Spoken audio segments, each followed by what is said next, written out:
अस्सलाम वालेकुम। उम्मीद है आप सब खैरियत से होंगे। तो आज की क्लास में हम पढ़ेंगे नून गुन्ना की मश्क। आज हम नून गुन्ना की मश्क करेंगे, यानी इसको हम कैसे पढ़ते और लिखते हैं। तो चलो शुरू करते हैं हम आज की क्लास। तो मैंने यहाँ पे आलिफ में चंद वर्ड्स को लिखा है जिसमें नून गुन्ना शामिल है, यानी बे में भी चंद वर्ड्स मैंने लिखे हैं, इनमें नून गुन्ना है। यहाँ पे मैंने डायरेक्टली नून लिखा हुआ है, यानी कि नुक्ता लगाया हुआ है। अब हम इसको कैसे पढ़ेंगे, यानी नून गुन्ना क्या है, हम इसको जानेंगे। तो सबसे पहले है अलिफ। यहाँ पे मैंने लिखा है पान, मकान, दिहान, आसमान। तो यहाँ पे लास्ट में जो आया है वो लास्ट में जो मैंने लिखा है वो नून है। तो यहाँ पे बे में नून गुन्ना है, मीम अलिफ और नून गुन्ना। तो इन हुर्फों के हम आप पहचान करेंगे, यानी नून गुन्ना किसे कहते हैं ये जानेंगे। यहाँ देखिए अलिफ पे मैंने लिखा है पान, मकान, दिहान, आसमान।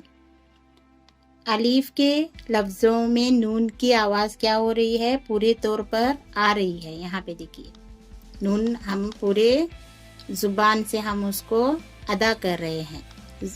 पान, मकान, दिहान, आसमान वगैरह। लेकिन फहरिस्त बी में जो मैंने लिखा है, बी नहीं बे में माँ, कुआं, धुआं, यहाँ वगैरह, इन लफ्जों में नून की आवाज कुछ नाक से निकलती है इन लफ्जों में, यानी पूरे तौर पर अदा नहीं होती। इस तरह इनकी दो हालतें हैं। जब नून की आवाज पूरे तौर पर अदा न हो तो इसे हम क्या कहते हैं, नून गुन्ना कहते हैं। यहाँ पूरे तौर पर अदा नहीं हो रही है बे में।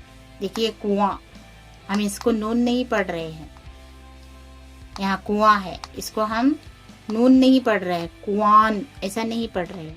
कुआं यानी माँ, मान नहीं पढ़ रहे हैं। देखो यहाँ पे हमने पान पढ़ा, यानी कि नून की आवाज अदा हो गई, लेकिन यहाँ पे अदा नहीं हो रही है, यानी नून की आवाज हम नाक में छुपा रहे हैं। इसको हम क्या कहेंगे, नून गुन्ना। यहाँ पे देखिए कुआं, धुआं, यहाँ, यानी कि इसमें क्या हो रहा है, आवाज नाक में हम छुपा रहे हैं, इसको नून गुन्ना कहते हैं। नून गुन्ना जब आखिर में आता है तो इसमें नुक्ता नहीं देते। नून गुन्ना देखो अगर लास्ट में आ रहा है तो हम इसको नुक्ता नहीं देंगे। यहाँ पे भी लास्ट में ही आ रहा है, लेकिन ये एक लफ्ज बना है पान, मकान, दिहान, आसमान वगैरह, और यहाँ पे हम इसको नुक्ता नहीं लगा रहे हैं, इसको नून गुन्ना कहेंगे हम। आखिर में नून गुन्ना जब आखिर में आता है तो इसमें नुक्ता नहीं देते। जब भी ये आखिर में आएगा हम इसको नुक्ता नहीं देंगे, लेकिन जब बीच में आता है तो इस पर उल्टा जज्म लगा देंगे हम। अगर बीच में आएगा तो हम इस पर क्या करेंगे, उल्टा जज्म लगा देंगे। तो नून गुन्ना इसे कहेंगे हम। जज्म वाला जो वर्ड्स है मैं आपको अभी लिखकर दिखाती हूँ। जब बीच में आएगा तो हुर्फ कुछ ऐसा बनेगा। यहाँ पे देखिए मिसाल के तौर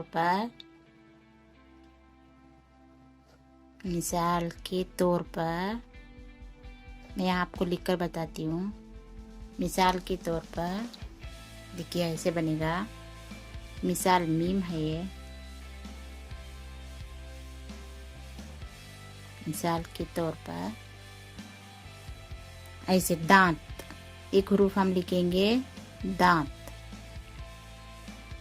दाल अलिफ है ये, दाल अलिफ, नून और ते है, तो ये नून है।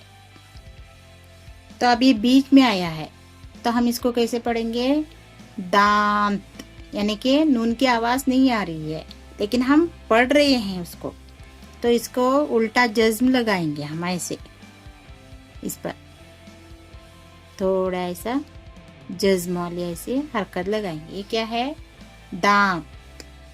उसके बाद में है ऊंट, अलीफ, वाव, यहाँ पे नून आ रहा है, देखिए नून और टे है।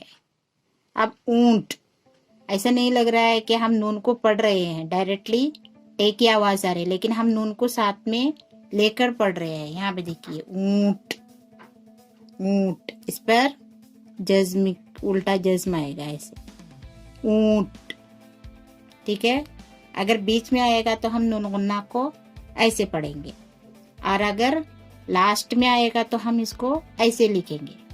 यहाँ पे इसको नून का नुक्ता नहीं लगाएंगे हम, जैसे माँ, कुआं, धुआं, यहाँ वगैरह। और अगर बीच में आएगा तो नुक्ता तो लगेगा, लेकिन हम इसको, इसकी आवाज को हम नाक में छुपा कर पढ़ेंगे। समझ में आया होगा आपको?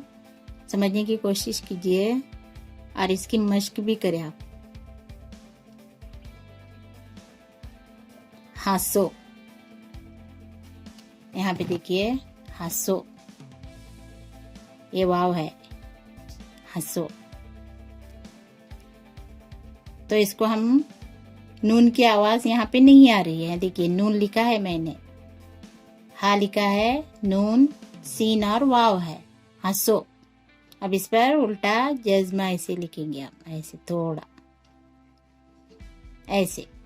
नून गुन्ना, यहाँ पे हम इसको अदा तो कर रहे हैं, लेकिन इसकी आवाज को हम क्या कर रहे हैं, नाक में छुपा कर पढ़ेंगे। इसको क्या कहते हैं, नून गुन्ना कहते हैं। ठीक है, तो मिसाल के तौर पर ये है दांत, ऊंट, हंसो।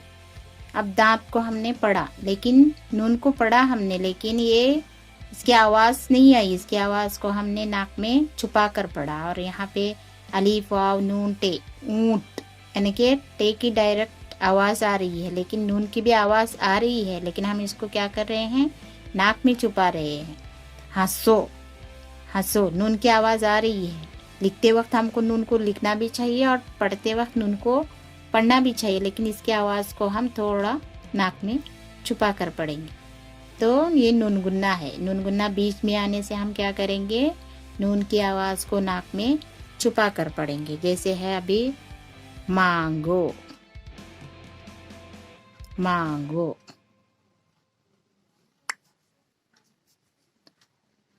माँ। अब यहाँ पे देखिए नून है,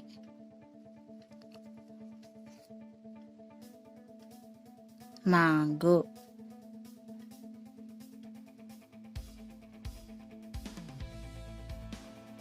मांगो, एक गाफ, दो डंडी वाला, मांगो। अब यहाँ पे छोटा सा उल्टा जज्म बनेगा ऐसे, मांगो। नून की आवाज आ रही है, लेकिन हम इसको नाक में छुपा कर पढ़ेंगे। उसके बाद में है अंगूर, अंगूर, देखिए अंगूर, नून यहाँ पे, वाव, ये रे, अंगूर, यहाँ पे छोटा वाला उल्टा जज्म है, अंगूर। नून की आवाज आ रही है। उसके बाद में है पलंग, पे, लाम, नून और गाफ। यहाँ पे देखिए पलंग, लंग, लाम के बाद नून है, लंग, लेकिन इसकी आवाज आहिस्ता नाक में छुपा कर पढ़ेंगे हम इसको ऐसे, नून गुन्ना, पलंग, पलंग, पलंग, ऐसे। ठीक है, तो इसको आप अपनी किसी डायरी या नोटबुक पर नोट करके इसके अच्छे से मश्क करें, इसको बार बार लिखिए और पढ़ें। ठीक है, आज के लिए बस इतना ही। लाइक, शेयर और सब्सक्राइब करना न भूलें। अल्लाह हाफिज़।